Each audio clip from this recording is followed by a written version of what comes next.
WhatsApp guys and girls, मैं हूँ बाबा जिंदा। सो दोस्तों, आज मैं आप लोगों को बताऊंगा कि अगर आप लोग नॉन सेलेक्टिव कॉक्स इनहिबिटर का कोई भी दवाई खाते हैं तो क्या वो हार्मफुल रहता है। क्योंकि बहुत सारे लोग सोचते हैं कि ये नॉन सेलेक्टिव है तो इसका साइड इफेक्ट बहुत ज़्यादा रहेगा। जैसे बात है, वो कॉक्स 1 और कॉक्स 2 यानी कि साइक्लोऑक्सीजिनेस दोनों को ब्लॉक करता है, इसलिए लोगों को ऐसा लगता है। तो मैं बता रहा हूँ कि आप कोई भी नॉन सेलेक्टिव कॉक्स इनहिबिटर का दवाई खा रहे हैं पेन को खत्म करने के लिए, बंद करने के लिए, तो अगर आप समझिए उसको कभी कभार खाते हैं, महीना में 1-2 बार अगर सर दर्द दिया, 3 बार दिया, 4 बार दिया, कोई फ़र्क नहीं पड़ता है।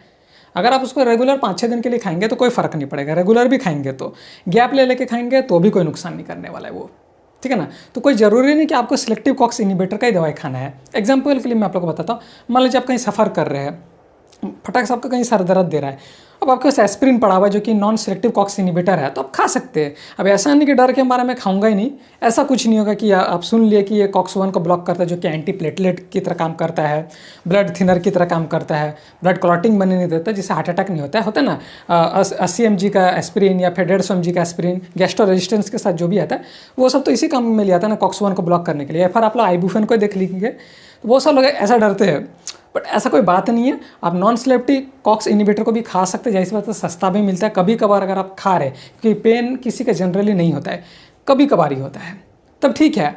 हाँ, अगर आपको ऐसा अपना बॉडी में बीमारी झूठ मूठ का पाल के रख ली, जैसे बहुत सारे लोग, ज़्यादातर ये बीमारी लड़की लोग होता है क्योंकि वो लोग इंडोर रहती है। अगर कोई लड़की हमेशा इंडोर है जिसके कारण उन लोग का हमेशा पैर में दर्द होता है, बदन में दर्द होता है, घुटना में दर्द होता है, अब उसका डेली दर्द हो रहा है तो हफ्ता में 3 या 4 दिन पेन किलर ही खा रही है, वो गलत बात है। उसमें आप सिलेक्टिव कॉक्स इनहिबिटर को भी खाएंगे तो भी आपका नुकसान क्यों करेगा, क्योंकि आपको कोई परेशानी है ही नहीं। आप घर में रह रहे हैं, समझ लीजिए आप लोग का मसल पेन को बढ़ा रहे हैं, तो उसमें तो मतलब सिलेक्टिव कॉक्स इनहिबिटर भी गलत बात है। अगर आपको कभी कभार दर्द दे रहा है तो नॉन सिलेक्टिव कॉक्स इनहिबिटर भी ठीक है, सस्ता भी मिलता है और काम भी बहुत अच्छा करता है। अब देखिए, मैं आप लोगों को बात बताता हूँ, पेन का हमेशा कारण पता करो, पेन क्यों हो रहा है।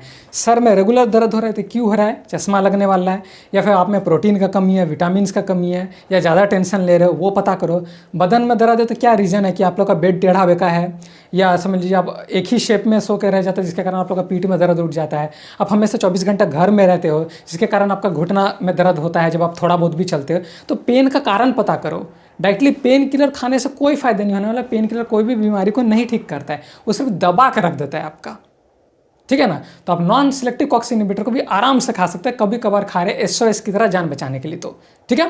तो और कोई सवाल होगा तो मैं कमेंट सेक्शन में जानना चाहूँगा। अगला वीडियो मिलता है दोस्तों मैं नॉन सेलेक्टिव कॉक्स इनहिबिटर और सेलेक्टिव कॉक्स इनहिबिटर का कुछ का नाम भी बता देता हूँ। जैसे कि एग्जाम्पल देख लीजिए, एस्पिरिन, आइबुप्रोफेन, नैप्रोक्सेन, ये सब नॉन सेलेक्टिव कॉक्स इनहिबिटर हुआ, यानी कि कॉक्स 1 और कॉक्स 2 साइक्लोऑक्सीजिनेस दोनों को ब्लॉक करता है। और अगर सिलेक्टिव में देख लेंगे तो सबसे सेफ कौन सा है, एसोलोफिनिक, 100 mg का, वही खाइए, ठीक है ना। तो और कोई सवाल जरूर बताइए। अगला वीडियो मिलता है दोस्तों, तब तक के लिए बाय बाय।